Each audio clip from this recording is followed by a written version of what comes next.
চলুন আজ একটা পুরনো কিন্তু খুব গুরুত্বপূর্ণ গল্প শোনা যাক।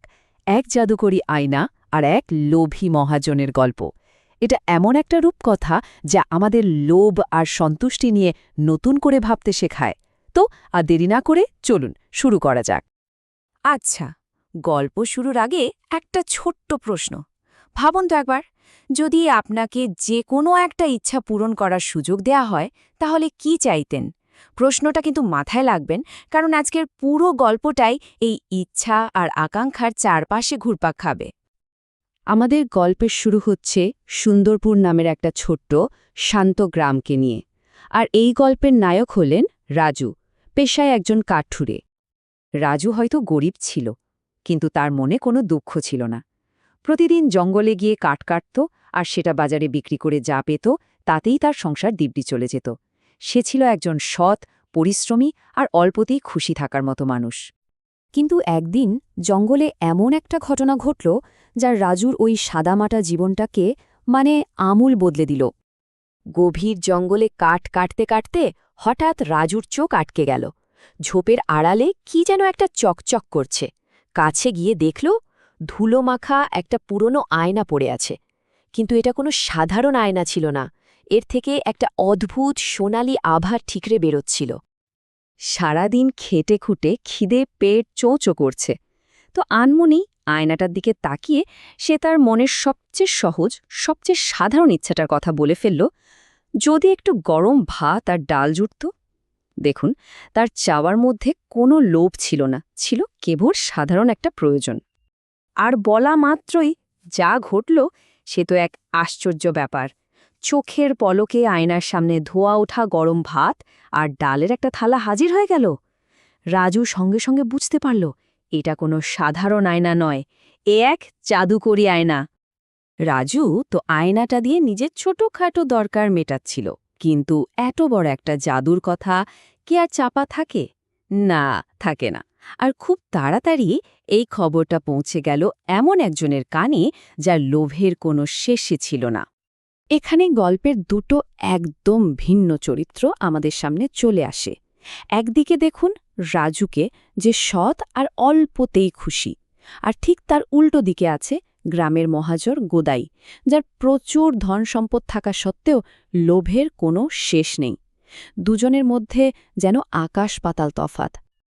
তো একদিন হলো কি, গদাই লুকিয়ে লুকিয়ে রাজুর ওপর নজর রাখছিল, আর তখনই তার চোখে পড়ে গেল আয়নার এই জাদু। ব্যাস, আর যায় কোথায়? তার দুটো চোখ লোভে একেবারে চকচক করে উঠল। গোদাই মনে মনে একদম ঠিক করে ফেলল, আরে ওই গরিব কাঠুরের কাছে এত দামি জিনিস, এটা তো হতেই পারে না, ওটা তো আমার চাই। এই ভাবনাটাই তার লোভকে আরও বাড়িয়ে তুলল। আর ওই লোভের বশেই গদাই এমন একটা কাজ করে বসল যা গল্পের মোড়টাই একদম ঘুরিয়ে দিল। সে কিন্তু তখনও ঘুণাক্ষরেও টের পায়নি যে তার এই লোভের ফলটা কি সাংঘাতিক হতে চলেছে। তো সেই রাতে যখন গোটা গ্রাম ঘুমে অচেতন, গোদাই মহাজন পা টিপে টিপে রাজুর ঘরে ঢুকল। তার একটাই লক্ষ্য, ওই জাদুকরী আয়নাটার চুরি করা, আর সে করেও ফেলল সেটা। নিজের বাড়িতে ফিরে গোদাই তো আর এক সেকেন্ডও দেরি করল না।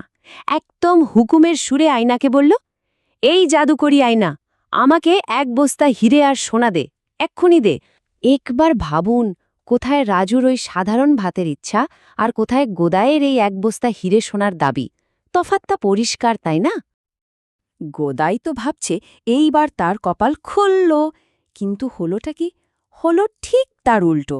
আয়নাটা থরথর করে কাঁপতে শুরু করল, ঠিকই, কিন্তু ভেতর থেকে সোনা হীরের বদলে বেরিয়ে এলো ঘন কালো ধোঁয়া। আর তারপর যা হলো সেটা গোদাই স্বপ্নেও ভাবতে পারেনি। ওই কালো ধোঁয়ার ভেতর থেকে বেরিয়ে এলো ঝাঁকে ঝাঁকে বিষাক্ত মৌমাছি, হাজার হাজার। আয়না যেন তার লোভের পুরস্কার দিচ্ছিল। মৌমাছিগুলো একেবারে ছেঁকে ধরল গদাইকে। সে যন্ত্রণায় চিৎকার করতে করতে দৌড়াতে লাগল, বাঁচাও বাঁচাও করে। কিন্তু মৌমাছির ঝাঁক তার পিছু ছাড়ার পাত্রই নয়। লোভের শাস্তিটা সে একেবারে হাতে নাতে পেতে শুরু করল।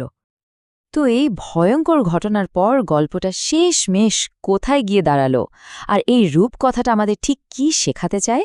চলুন গল্পের একদম শেষ ভাগে গিয়ে সেই উত্তরটাই খোঁজা যাক।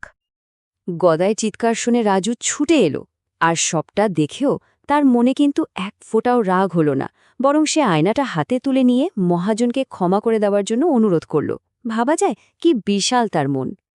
আর রাজু বলতেই সঙ্গে সঙ্গে মৌমাছিগুলো যেন হাওয়ায় মিলিয়ে গেল। গোদাই মহাজন তখন লজ্জায় একেবারে মাটিতে মিশে গেছে।